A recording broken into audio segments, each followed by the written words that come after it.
Mornings in Weston, a quiet suburb of Boston, always began in silence, an almost sacred stillness before the world awoke. The street was still wrapped in the last traces of autumn. Orange and amber leaves clung stubbornly to the branches that lined the road. A silver Volvo XC90 stood motionless by the curb, its windshield glazed with a delicate frost, like lace spun by the cold December air. In the distance, the lights of Chestnut Hill's luxury shopping mall shimmered faintly, tiny stars reflected on glass. The house smelled of warmth and comfort. "Michael, breakfast is ready," I called out from the kitchen, flipping a pancake with practiced ease. The scent of melted butter mingled with the sweetness of organic maple syrup from Whole Foods, wrapping the room in a familiar embrace. Footsteps sounded from the staircase, measured and rhythmic. A pause at the third step, then one careful descent after another. Always the same, always steady. This was Michael's way. My son, 8 years old, bright-eyed, and precise in every movement, lived by patterns that made the world predictable, manageable. "Good morning, Mom."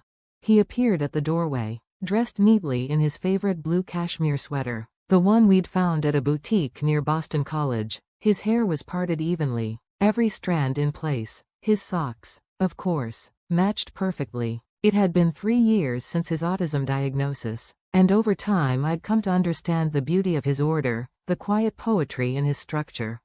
"I added blueberries to the pancakes today," I said, setting a fresh stack on his plate.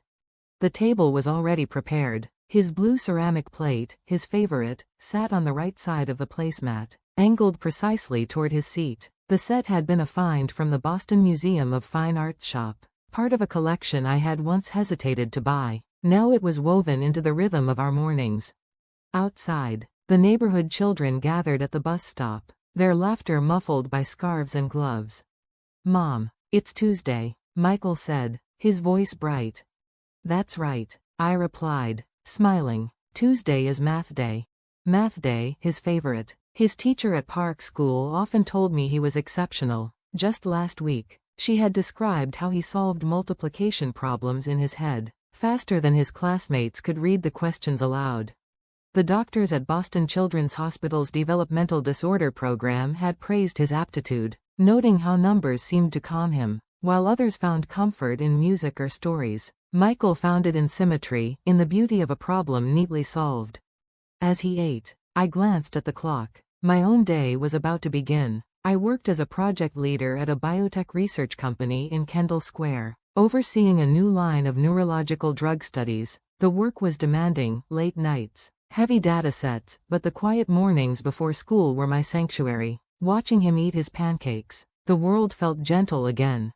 Our family had come a long way since his diagnosis. My parents, John and Martha, had been the first to step forward. My mother, once a pediatrician, had mobilized a team of specialists from Massachusetts Advocates for Children. My father, a real estate developer, had begun funding new housing projects for people with disabilities. Their support had softened the chaos that came in those early months.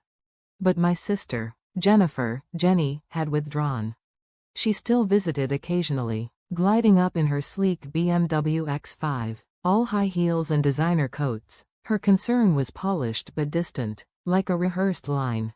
"Oh, Amy, it must be so hard," she had said once, eyes scanning her phone even as she spoke.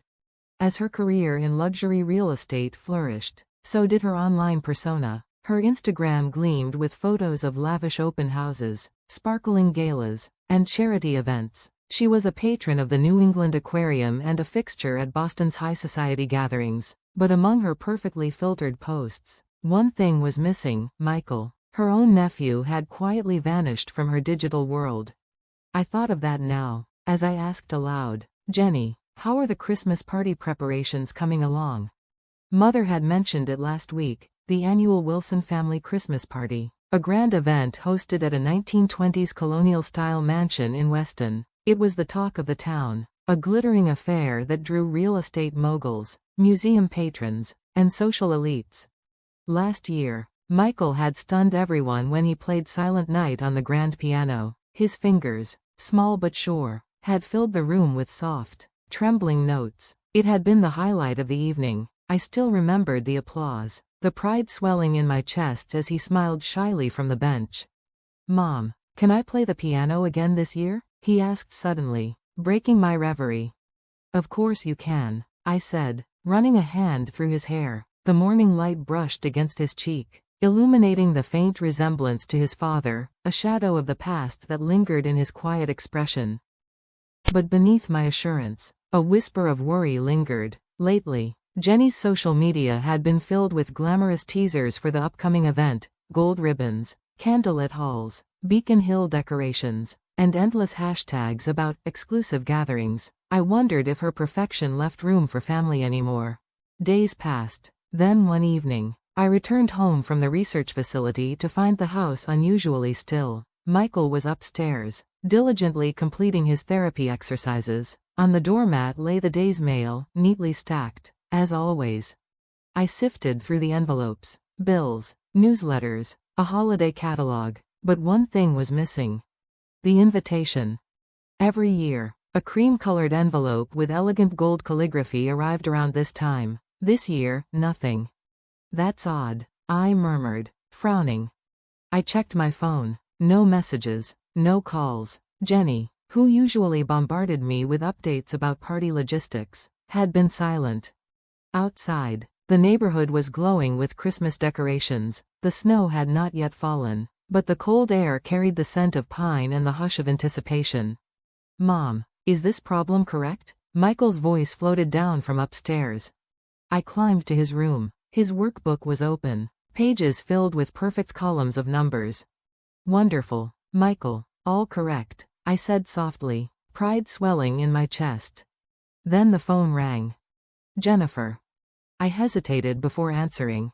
"Oh, Amy, I'm glad I caught you," came her bright, casual tone. Ice clinked in her glass, her usual late-night ritual. I could almost picture her, lounging in her car or apartment, a glass of Sauvignon Blanc in hand. "Jenny," I said slowly, "I was just wondering about the Christmas invitation." "Ah, about that." A pause, then a faint exhale. "Actually, we can't invite you this year." "What?" "Well," she began, her tone careful, "your child is autistic, right? We're worried it might be contagious." The words struck me like a slap. My pulse froze. "How could you say that?" I whispered. "Oh, come on, Amy," she sighed. "You know how these things are. It would just make the guests uncomfortable. Real estate leaders will be there, people who matter. We have to maintain the right atmosphere." Her words flowed with practiced ease, polite, shallow, poisonous. From upstairs, I heard the faint sound of piano keys. Michael was playing Silent Night again, his melody soft but certain. "Autism isn't contagious," I said firmly. My voice was calm, but my heart thudded painfully. "It's not personal," she insisted. "You just wouldn't understand how important these events are." "I understand perfectly," I replied quietly. "More than you think." Outside, snow began to fall, the flakes drifting gently against the window. The world felt both cold and still.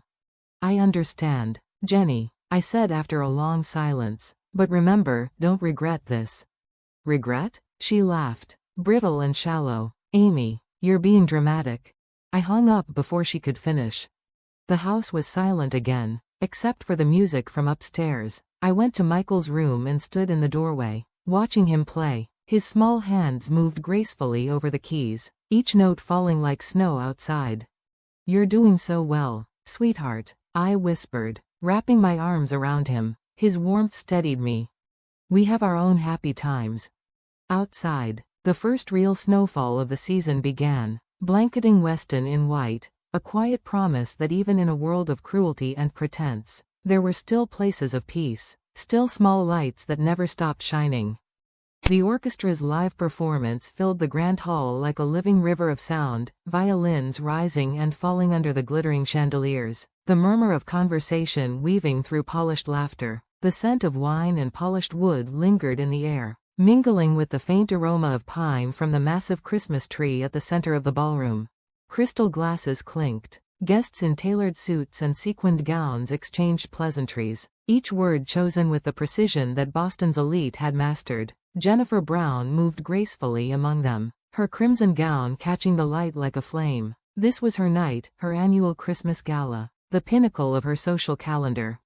She had spent weeks curating every detail. The guest list was perfect. The wine imported. The menu catered by Legal Seafood's top chefs. Every element of the evening shimmered with success, until a single voice pierced through the music.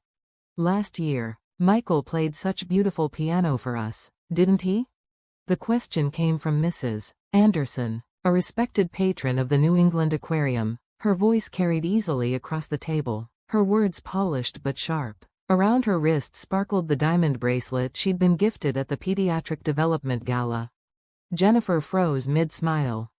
"Well, yes," she murmured, her practiced charm faltering. The first small crack appeared in what should have been a flawless evening.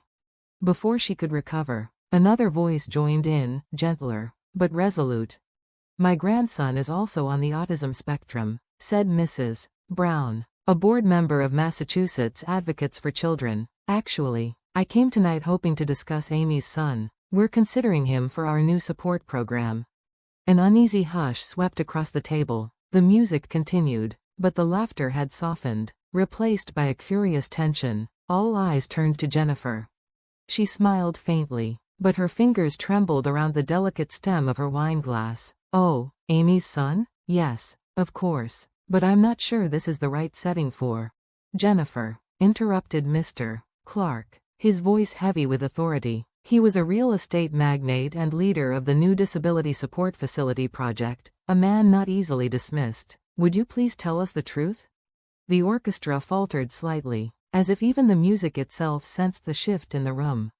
Jennifer's gaze darted from face to face, her composure cracked under the weight of their expectation, and the words slipped out before she could catch them. "Well, a child with autism doesn't belong in a place like this, right?" The room froze. Every sound evaporated, no clinking glasses, no whispered conversations, only the low hum of disbelief. "What did you say?" someone asked sharply. Another voice rose, trembling with outrage. "Unbelievable. Is this really John Brown's daughter speaking?" A wave of murmurs rippled across the ballroom, spreading like wildfire. Mr. Clark's eyes hardened. "I'll have to reconsider our contract." "So will we," added another guest, a developer from Cambridge. "Our company cannot be associated with this kind of prejudice." One by one, the pillars of Jennifer's world began to crumble before her eyes. Phones emerged from purses and pockets. Fingers flew across screens, emails, messages, posts. Boston's high society network ignited with alarming speed. Within minutes, whispers became notifications, and notifications became trending headlines. "Jennifer, wait, this is a misunderstanding," she cried, her voice shaking. But the murmurs drowned her out. "Discrimination against disabilities goes against everything our foundation stands for. It's already spreading on social media. There's no recovering from this." Under the crystal chandeliers, Jennifer's perfect world began to shatter. Her phone buzzed relentlessly, messages from clients, reporters, even close friends. Her reflection in the grand mirror looked unfamiliar now, a woman stripped of her power, standing in a crimson gown that suddenly felt too heavy. "This isn't how it was supposed to be," she whispered. Outside the frosted windows, the lights of Chestnut Hill shimmered indifferently, their beauty cold and distant. That same night, just a few miles away in Weston, the world felt entirely different. Michael sat at the piano, his small hands gliding across the keys. The melody of Silent Night filled the warmly lit living room. The tree twinkled softly beside the window, and the faint hum of the fireplace added warmth to the tune. "Beautiful playing, Michael," Amy said softly, watching her son with tender pride. Her phone, resting on the coffee table, buzzed again and again. Jennifer's name appeared on the screen, dozens of missed calls. Amy looked at it once, then turned the phone face down. "Mom, did I play it right?" Amy smiled, leaning closer. "Perfectly, sweetheart." And that night, she didn't answer the phone. By morning, the world had already judged Jennifer Brown. The Boston Globe headline was merciless. "Discriminatory remarks shake luxury real estate industry, cast a dark shadow." In the dining hall of their parents' Weston mansion, tension hung like smoke. Is this true? John Brown's voice thundered from the head of the table. His usual gentleness had been replaced by something heavier: disbelief, disappointment, and a hint of grief. Father, it's a misunderstanding. I never meant.